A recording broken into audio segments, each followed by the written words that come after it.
Welcome to the Inquest of Better podcast. Today, I would like to welcome Patrick Veling, CEO and President of Real Data Strategies. Welcome, Pat. Thank you, Caroline. Great to be here, and it's terrific that you put this event together. I'm happy to participate. Absolutely. Thank you. So RDS, Real Data Strategies, is considered the nation's leading analysis and consulting company in the use of MLS data-based intelligence for strategic, basic business planning and growth. Which is a mouthful. But your primary objective, Pat, is to make real estate data actionable. Is that correct? That's correct. From data comes knowledge. Hopefully from knowledge comes, additional information that you can use to really get serious about how to apply data to your business plan and strategy going forward. That's what we're about. Otherwise, MLS data is too noisy and it's too complicated. Right. Yeah. So you basically have mastered reading MLS data over the years and strategically delivering that information to your clients to help them make decisions around their business growth and strategy, which is how we met. I'm excited to kind of share your brilliant mind today with the audience because you're really going to walk us through some of this, in-depth kind of data analysis and as it pertains to teams and the future of industry. Yes, that's correct. And teams are a significant cultural phenomenon in the industry right now. And I think that the data that we've got, which has really been reduced to a science since I started my company over 30 years ago, what we do at RDS is there's market data. So we know what houses are selling. We know where they're selling. We know everything else about a house that's being sold. But we overlay industry data on top of the market. So we're able to really get an understanding of underserved markets, overserved markets, an understanding of the human condition in MLSs around the country. And that's how our data will help us to deal with the question of what's the influence of teams in the industry today and likely going forward. Yep, it's fascinating. I love it, and I can't wait. So before we launch into your presentation, Pat, I wanted to, or your presentation of your presentation, which will officially take place on November 3rd. We're actually doing something pretty interesting. You're going to be zooming in from California, where you live, and you're going to be presenting to us for a little over an hour on all of this data. And we're going to be doing it live at an event in New Jersey where people can come in person, but we will also be offering it virtually for those who can come virtually.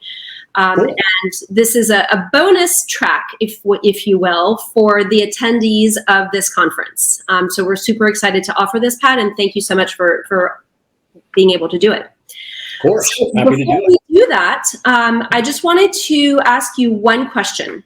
Sure. And that is, and this is where you nerd out, right? Like this is where you geek out on data. And so I was thinking about, well, what was the first thing what was the first piece of real estate data that you turned into actionable knowledge and knew that you had a business idea around which you could build a business? Wow. Oh, that's a great question. First of all, it was over 30 years ago. The MLS had just basically been computerized in an 80-column terminal. It was really far less than it is today. But I realized then that there was no single data point that drove me to an understanding of the business potential and understanding MLS data as much as it was my realization that then there were over 1,200 MLSs in the US. Now there are only about 750. But back then there were over 1,200 separate multiple listing services in the US. And I realized that if we combined all of those together into one separate or one single database, that database size would be greater than the size of the IRS database. That's how much information about properties and people and everything else was resident across the entire US MLS landscape. And I decided back then that if I could get all of this tamed for presentation, a little bit of what you'll see today, and understanding by the industry, there was a huge business opportunity in that for me. So it was no single data point. It was basically an understanding that the opportunity was huge because of the size of the data universe. Okay, fair enough. Well, thank you. Okay, let me share my screen. Yeah, and we'll get started. I think you'll be excited about what I'm planning to share with your attendees on November 3rd.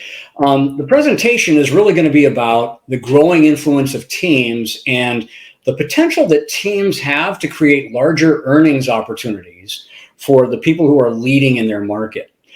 Everything that we're going to be talking about on November 3rd is based on analysis of closed production by 1.7 million producing agents. Something you need to know, NAR believes it has 1.4 million members.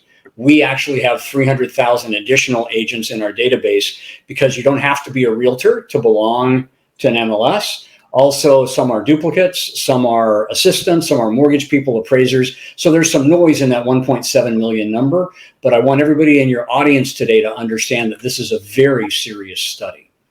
The primary message we want to get across is that closed production and market share continue to consolidate among top producing individuals and teams nationally. We know this because we've been studying this data a long time. The volume of business closed and commissions earned by the top 1% have increased from 12.5% of the total volume of transactions and commissions to over 16% in only 5 years. That is a huge compression of market share, of closed production, and related commission earnings gravitating to the top in every market across the country. The closed volume market share of these individuals and teams simply continues to grow. And there are a bunch of reasons for this. The first reason is that top agents are getting better at what they do. And there are a couple of things to credit for that. Technology is making agents' jobs easier, certainly. Coaching, the influence of coaches like Brian Buffini, Tom Ferry, Mike Ferry, many others in the space, are really working with top agents around the country. I was going to say, you can add the Quest conference to that list. Yes, absolutely. And what I was going to say was actually events like this, which are brand agnostic, and where people like you, Caroline, who are interested in raising the bar in the industry overall, simply get people together to share with no other agenda item except for that, just to share best practices and make sure that everybody is benefiting from the sharing that's happening on your stage at your event. Digital presence and branding is another reason agents are doing better at the top.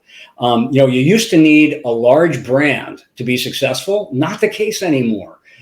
Agents are the brand now. They didn't used to be. That was the Century 21 and the realty world days where brand made a big difference. Not so much anymore.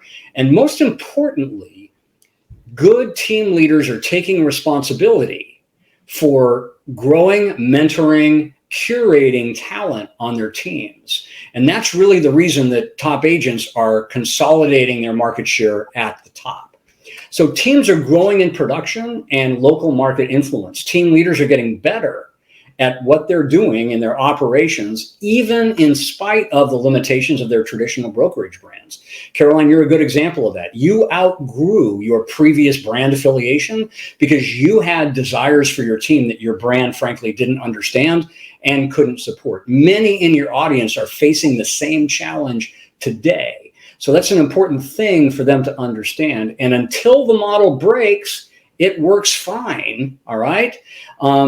And then the team's aspirations basically become an operational challenge to the broker. And then you've got sort of dueling agendas, and you lived through that. And we know now how much better your life and your business are as a result of you making that tough decision that you did. And finally, the traditional brokerage industry is simply too slow in pivoting its processes and business models to facilitate this significant cultural change of businesses within businesses. And that's what we're really talking about in regards to the influence of teams. We're not talking about teams of 1 or 2. We're talking about teams of 15, 20, 30 people that are functional in almost every market around the country. And that's really why the industry is having trouble dealing with all of this inability to pivot. So let's get into some detail about what we'll discuss on November 3rd. The first thing we're going to do is look at local MLS production statistics, and they're going to show the top individual agents and teams in Garden State MLS. If you want to add another MLS or 2 neighboring to Garden State, we can certainly do that. Simply let me know. How a current contracting market is less of an issue for teams. The bigger your team is, the greater the sphere they're working, the less focused they are on individual local geography, the less impact a contracting market has on a team, unlike an agent specializing in specific geographies or specific spheres. And then finally, how to identify, using factual MLS-driven production data, the brokerage brands, models, and firms that don't just tolerate teams, but celebrate and encourage team culture and success. There are some industry infrastructure issues we'll discuss as well, and that have to be resolved at some point. And that's the question of how trade associations and MLSs are getting in your way. And frankly, they're slow to pivot too. They have no idea how to deal with this team influence in spite of what the magazine covers say. How some MLSs provide great production intel, but most don't. And so there's a challenge in how we understand the performance of teams within the MLS universe. We do the best we can, and we'll talk about some details on that or in that on November 3rd. And then finally, what steps each of you in the audience can take to make a difference in our business so that hopefully it keeps up with team influence through what we believe are needed improvements to our industry infrastructure. All of this will be covered in addition to some questions, answers, and provocative discussion. So I hope to see everybody November 3rd. Caroline, I'm going to turn it over to you now to go ahead and talk about the event itself. Pat, thank you so much. That's great. I can't wait. And if you think he went into detail now, wait till you come on November 3rd. That was no detail at all. That was skin on the surface. So if you are a data geek, or if you care about, where the industry is going, tune in on November 3rd. We'll make sure you get all the information. Pat, thank you so much. Looking forward to seeing you November 3rd. As am I. Thank you very much, Caroline. Have a great day.